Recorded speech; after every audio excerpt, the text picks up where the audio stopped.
पण त्या काळात मी कुठेच म्हणजे ट्रॉलॅक भरपूर टाकलेले आहेत, जिमी जीप लावली, कुठे काहीतरी ड्रोन शॉट घेतले किंवा असं कधी पाहायला मिळत नाही. म्हणजे शूटिंग म्हणजे फ्रेंडली चालू असतं, बरोबर. शूटिंग फ्रेंडली वातावरण असतं किंवा काम सहजपणे होत असतं. मग हे करताना टेक्निकल टीम, आता तुम्ही कसं दिग्दर्शक किंवा कॅमेरामन म्हणून काम करताय, जबाबदारी पण तुमच्याकडे आहे. मग बाकीचे तंत्रज्ञ आहेत, त्याची निवड तुम्ही नक्की कशी करता? बाकीच्या तंत्रज्ञांमध्ये मला असं वाटतं की कॉस्ट्युम आर्ट आणि मेकअप हे मी खूप विचारपूर्वक निवडतो. त्यातल्या त्यात आर्ट हा खूप वातावरण निर्मितीसाठी खूप महत्वाची पोस्ट आहे आणि ती मी अतिशय विचारपूर्वक निवडतो. आणि ॲज अ DOP मी विचार करतो की माझ्या आर्ट डायरेक्टरनेच माझ्या लाइटिंगचे सोर्स सांगावेत.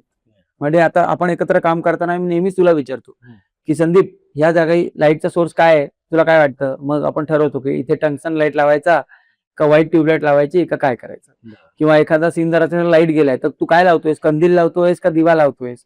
असे जे आपले डिस्कशन होतात ते याच गोष्टीला अनुसरून असतात की ती जी वातावरण निर्मिती आहे ती जो माणूस जर तो सेट उभा करू शकतो तो तुम्हाला लाइटिंगचे सुद्धा अतिशय उत्तम रेफरन्स तो तुम्हाला देऊ शकतो की हे या लाईट मध्ये चांगलं वाटेल.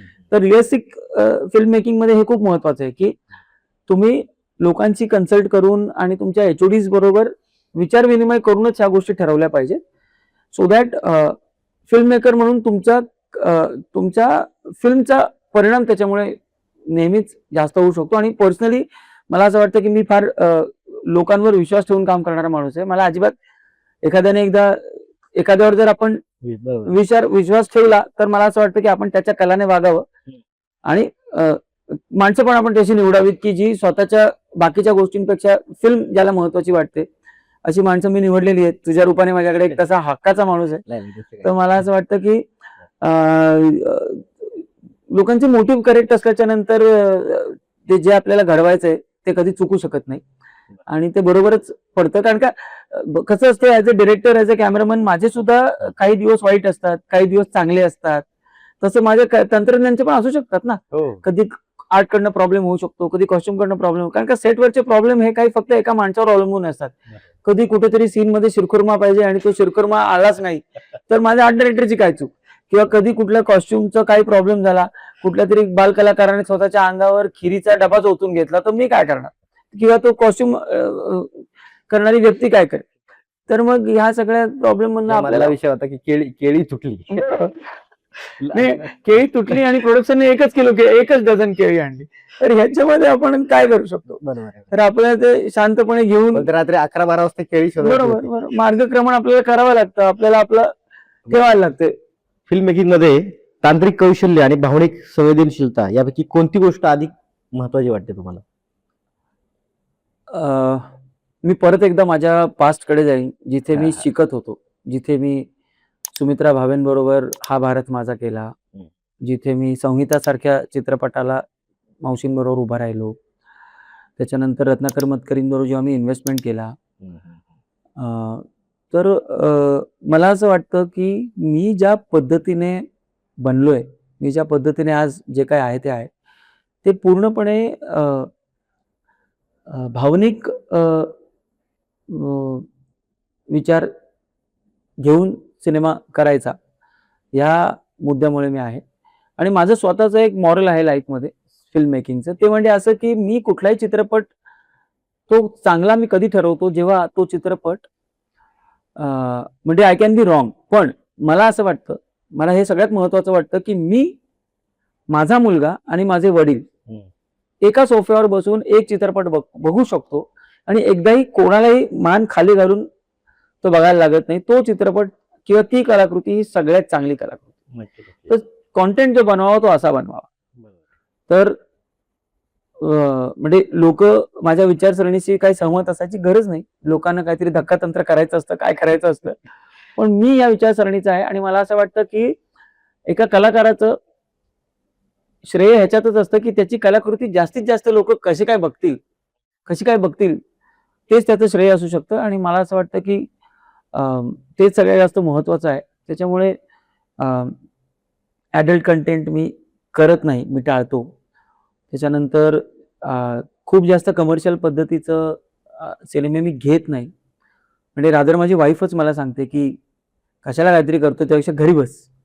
तर आणि खरंच आहे की कलाकार म्हणून आपण सगळ्यांना हे चटके लागलेले आहेत. म्हणजे अजूनही म्हणजे मला इथे बोलायला काही लाज वाटत नाही की अजूनही माझी मोबाईलची बिलं कधी-कधी माझी बायको भरते. अशी परिस्थिती असते. कारण का बरोबर. आपल्याला काही सततच आपल्याला काही आपल्याला करायचंय ते काम करायला मिळत नाही आणि कलाकार म्हणून आपण ओझ्याचे गाढव बनतो कधी-कधी. एखादा प्रोजेक्ट आपण घेतो. आपण जबाबदारी घेतो. जबाबदारी घेतो. त्याच्यात पैसे मिळतात, नाही मिळत. तर उगीच पिचून जातो कधी आपण पिचून जातो. आपण 80% पिचतोच. हां.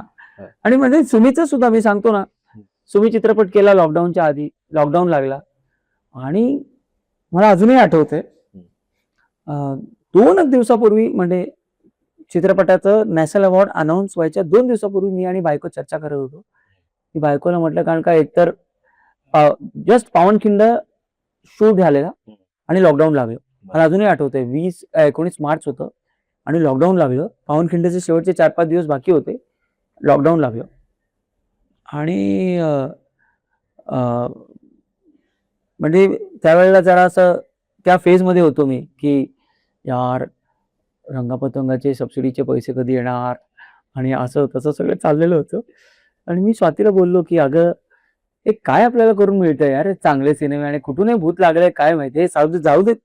लोकांना आपण जे पाहिजे ते कमर्शियलच काम करू आणि खड्ड्यात जाऊ दे हे सगळं. मला नाही करायचं हे सगळं आता." कारण का at the end of it कारण का लॉकडाऊनमध्ये खूप एक्स्ट्रीम लेव्हलचं फ्रस्ट्रेशन मी पाहिलं. खूप एक्स्ट्रीम लेव्हलचं फ्रस्ट्रेशन मी पाहिलं. आणि तिथे म्हणजे मी फार लकी आहे, की माझी बायको खूप चांगल्या पोस्टवर आहे आणि मला कधीच ती कशाची कमी पडू देत नाही. म्हणजे आत्ताही. तर त्याच्यामुळे मला असं कधी बाकीच्यांनी जे हाल सोसले ते मी कधी सोसले नाहीत किंवा मला माझ्यावर अशी खूप जबाबदारी नसते माझ्या कुठल्याच फॅमिलीची म्हणजे आई-बापांची पण किंवा याची पण, इकडे पण. तर मी आपलं अजूनही स्वच्छंदी आयुष्य जगतो. छान मला जे आवडतं तेच मी करतो. तसा माजोरडा आहे मी असं बघायला गेलं तर थोडासा. पण त्या दरम्यान माझ्या डोक्यात हे सगळे विचार सुरू झालेले आणि 2च दिवसांनी त्या सुमीला नॅशनल अवॉर्ड लागला. आणि मग तेव्हा असं वाटलं, की चला देव परीक्षा बघतो. देव जो परीक्षा बघतो आणि तो करेक्ट वेळेला आपल्याला बक्षीस देतो.